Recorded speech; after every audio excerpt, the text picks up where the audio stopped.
So what's up? Kamusta? Ayos ba tayo dyan? So nandito tayo ngayon sa may Rusi Bustos branch para sa update natin dito sa motorcycle na to, at marami naghahanap na itong motorcycle na to. Ito yung bagong version 3 ng Rusi Flash 150X. So tara, ikutan din natin to, at alam ko last time nakapakita ko na sa inyo yung digital panel nito, pero gusto kong pakita rin sa inyo ano pa yung mga ibang kulay katulad na itong nasa harap natin. So tara, ikutan natin saglit at gusto ko din i-share sa inyo at magkano nga ba at kung sulit nga ba ngayon presyo nito ngayon 2025. So tara, walk around din natin. Ayos na ayos yan.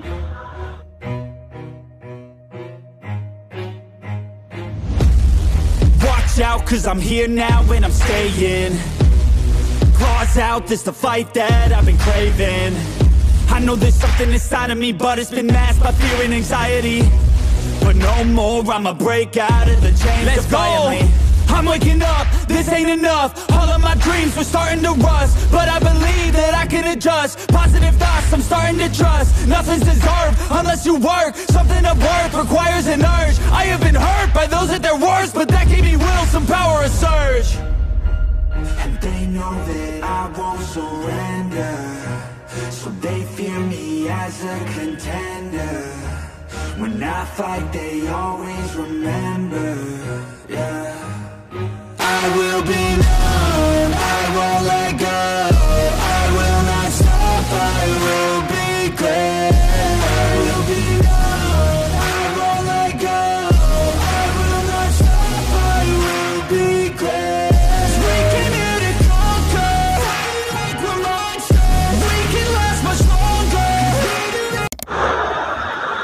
So yun nga mga best, no? Ito sa harap natin, meron tayo ritong cyan color. Medyo maulan, sobrang lakas ng ulan sa labas, at sana naririnig nyo ako kasi sobrang lakas talaga niya.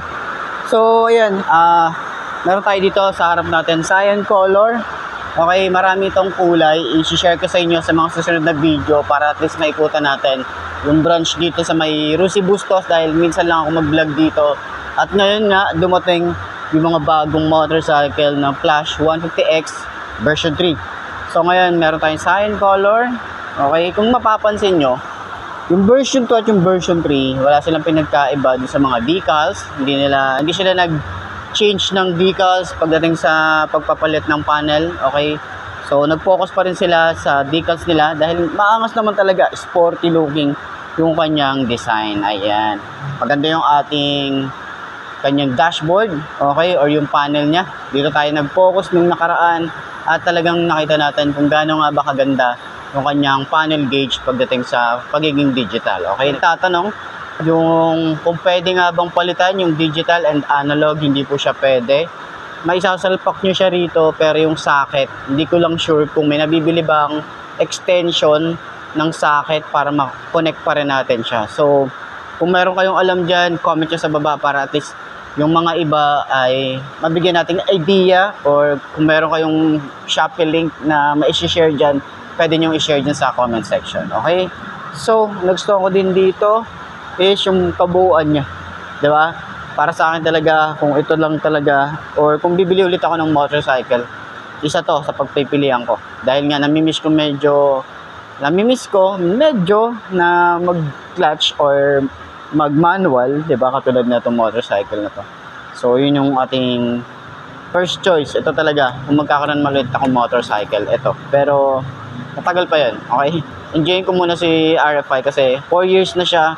Wala naman akong masyadong nagiging problema. And mga minor issues. Okay? Hindi naman may iwasan yun kahit anong brand naman. Okay? So, yun na nga. Sakyan natin. Feel natin kung same ba yung lahat nung naupuan natin, o same pa rin ba? Okay, sa mga nagtatanong, height ko nga pala ay 5'2". Okay, so talagang tingkayad tayo rito, pero pag may angkas na kasi tayo rito, bababa na siya, kaya hindi na ako masyado mahihirapan. Pero ayan, kasya naman dito si mami. Ayan, tsaka yung anak ko, diba? Ayan, so sa brake niya sa likod, kapit talaga. Shock, ito talaga maganda talaga yung shock nito. Ito talaga yung habol ko rito, yung shock, yung comfort. So, sana makapag-ano rin tayo nito. Nakapag-rides na ako nito, or test ride na ako nito. Yung bumili din dito sa branch ng Bustos. Ayan.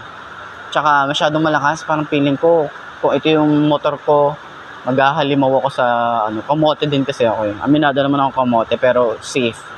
Yung pagiging kamote ko ay nasa lugar, hindi ako yung basta-basta lang lumiliko. Okay, so yun lang naman. Yung kanyang turning radius, hindi siya ganun kalawak. Saktuhan lang. Okay, ayan. Sa likod, yung shock na pala, sobrang lambot, diba? So, yung comfort talaga dito. And yung upuan, saktuhan lang, hindi siya yung sobrang lambot, hindi rin siya yung sobrang tigas. Yun lang naman. So, legroom natin, ganyan ang tsura natin. Nagustuhan ko talaga dito yung forma niya. Yung headlight niya, mula headlight, yung shock sa likod, yung gulong natin. Okay, yung gulong, kung gaano kaganda yung mugs natin dyan. Okay, yung muffler, maporma. Yung decals, maporma, sporty. Tapos, meron tayong USB charging port dito. Sa mga switches, okay naman eh. Sumasabay naman siya. Hindi naman siya ganun ka-premium, pero sumasabay yung mga switches ni Rusi. Sa grip, okay din naman, mataba. Sa throttle, mababaw lang din naman. Ayan. So, may mga minor issues siguro, pero ngayon, sana mas nag-improve na siya, diba? So, sa mga gustong kumuha, PM nyo lang ako sa aking Facebook page na iMark Moto 2.0 para ma-assist ko kayo at mabigyan ko kayo ng quotation. Ayos siya. Okay, center stand natin. Hindi pwedeng hindi natin sa center stand. Yung! Ayos!